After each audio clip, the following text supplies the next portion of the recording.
Very much. Hello, everybody. My name is Denis, and today I'm going to talk about a circuit mechanism for systems memory consolidation that is based on two abundant features throughout the brain.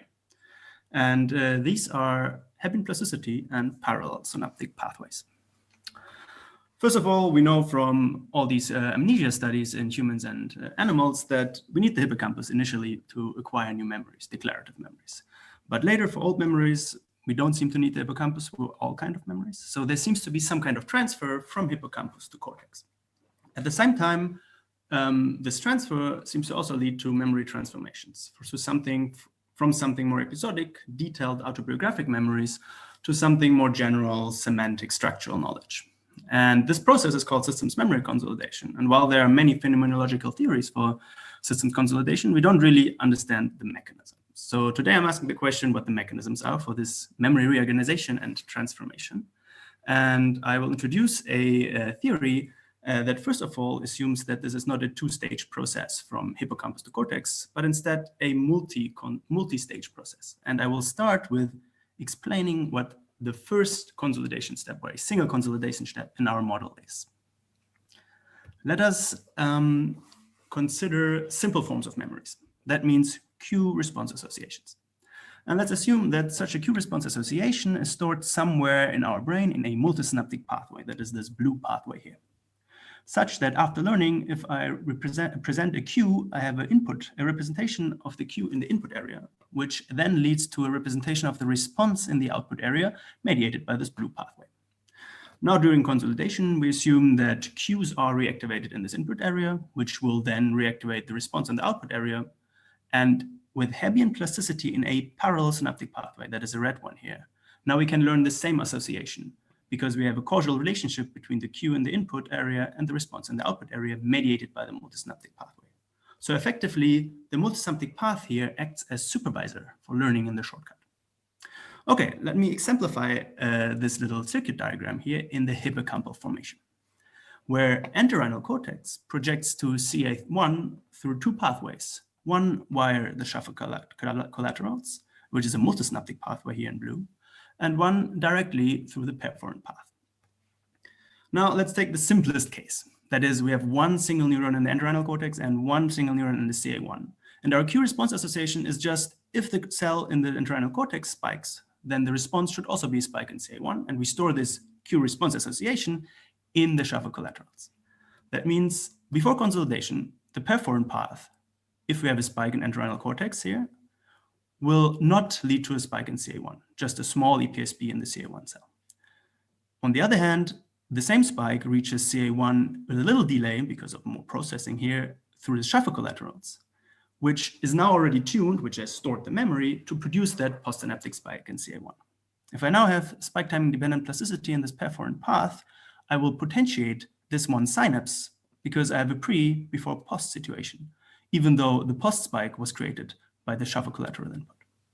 Okay, now after potentiation and after consolidation, if I now have a spike in entorhinal cortex, the perforant path alone can now trigger a spike in CA1. All right, that's a very simple toy example. Let's make it a little bit more complicated by saying we have 1,000 neurons in entorhinal cortex and 1,000 synapses from entorhinal cortex through both of these pathways.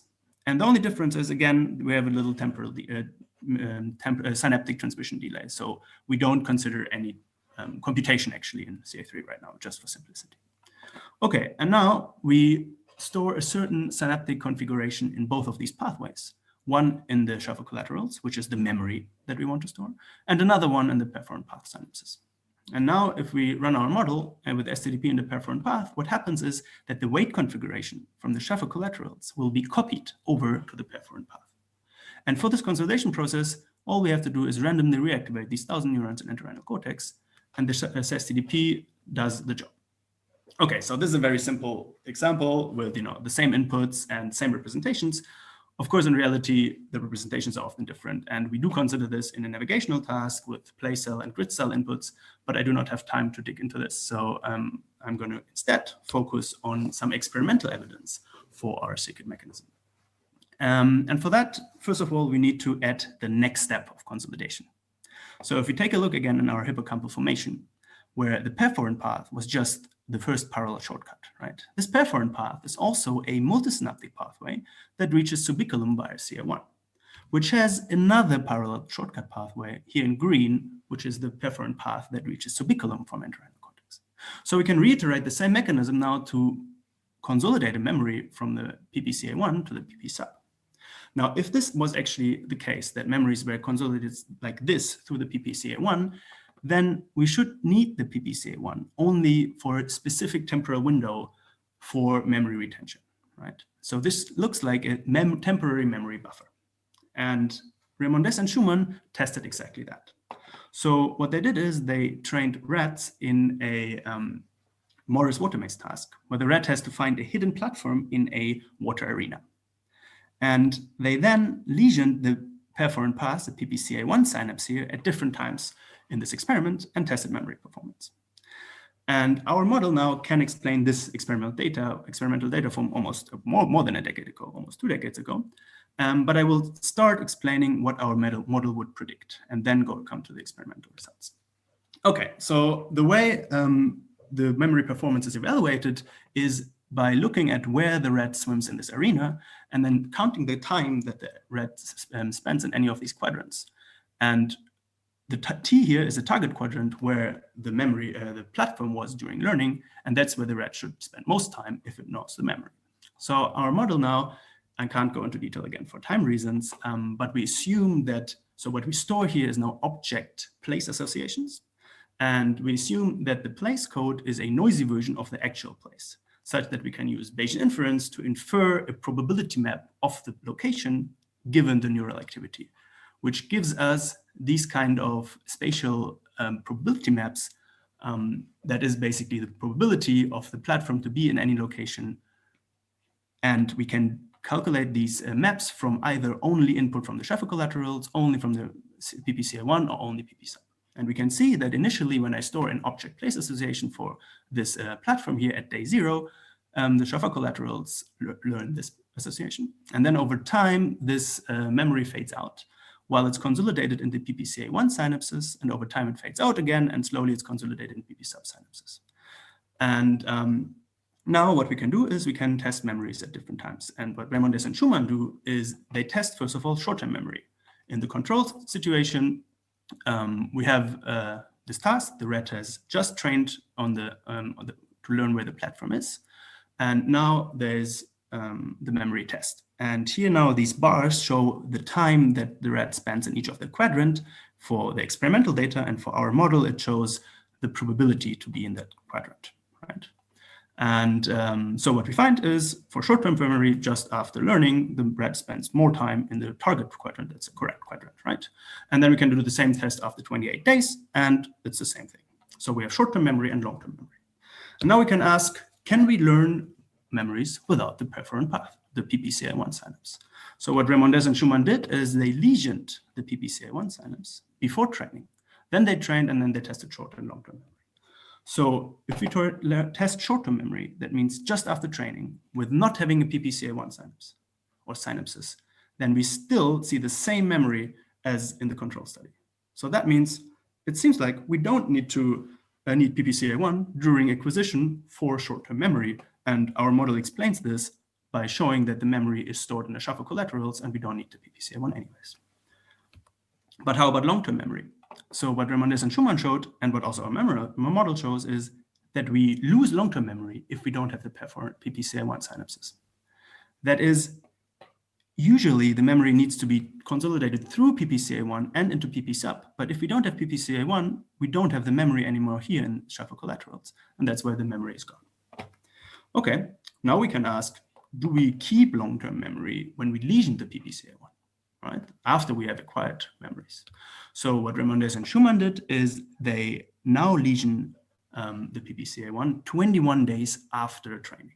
Okay, so, and before the lesion, they do a final memory test. And then this final memory test, this is, nothing is lesioned. You see the normal memory performance for the target quadrant, and the same in our model here.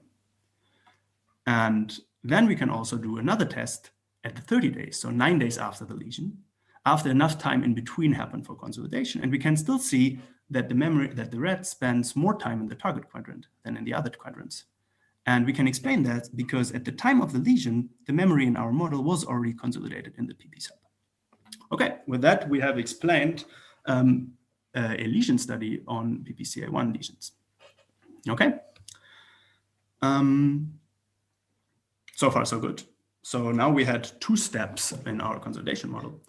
Now let's have a look at the full consolidation model. Of course, we can iterate it as much as we want. And if we take a single step and iterate it more often, we can create a full consolidation model from between 2 areas, for example, from hippocampus to cortex.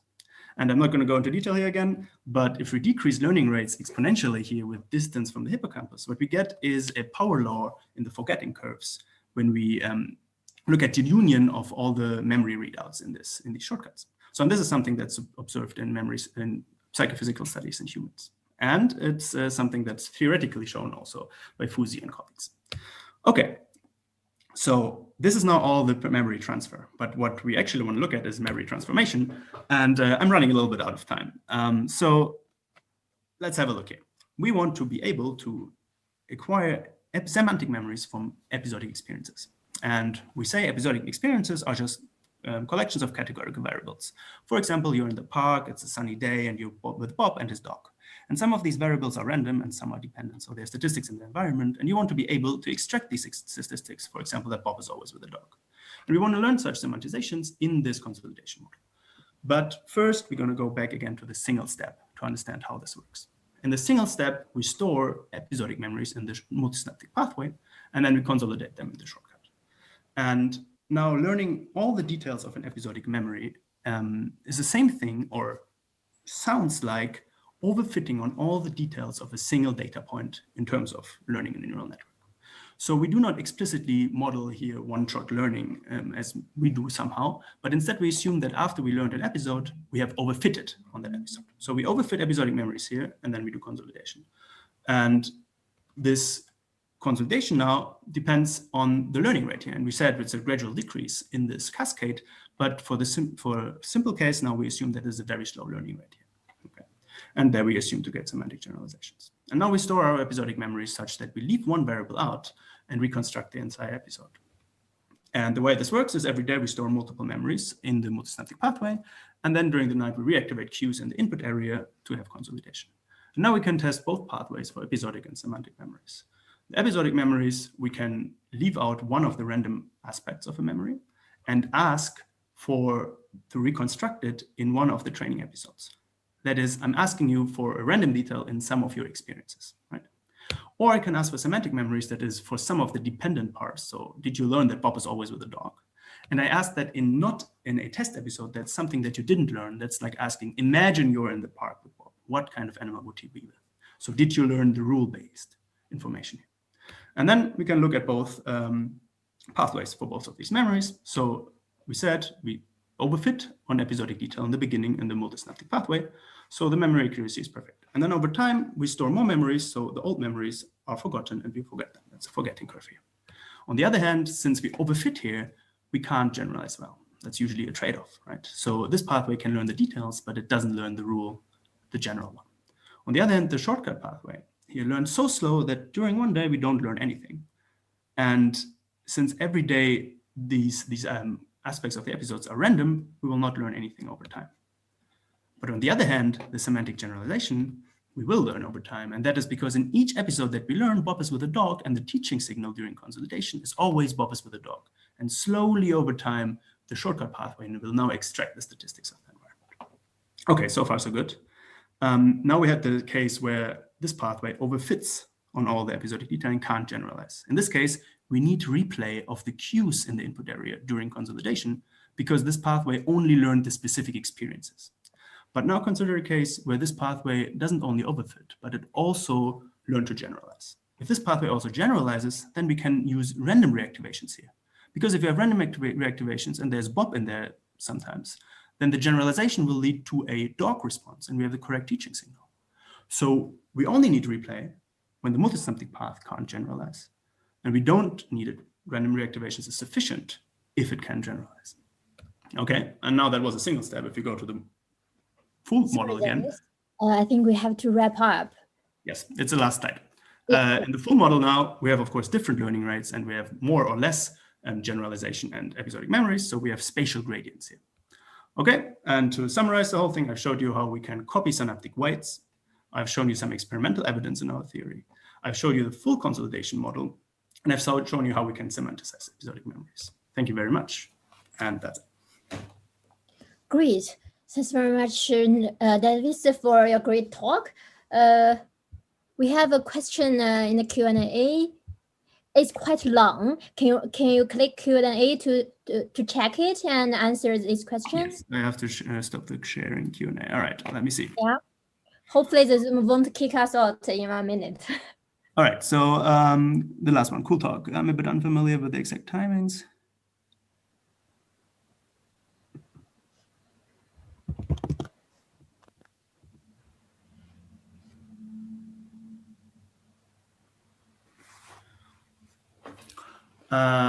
Okay.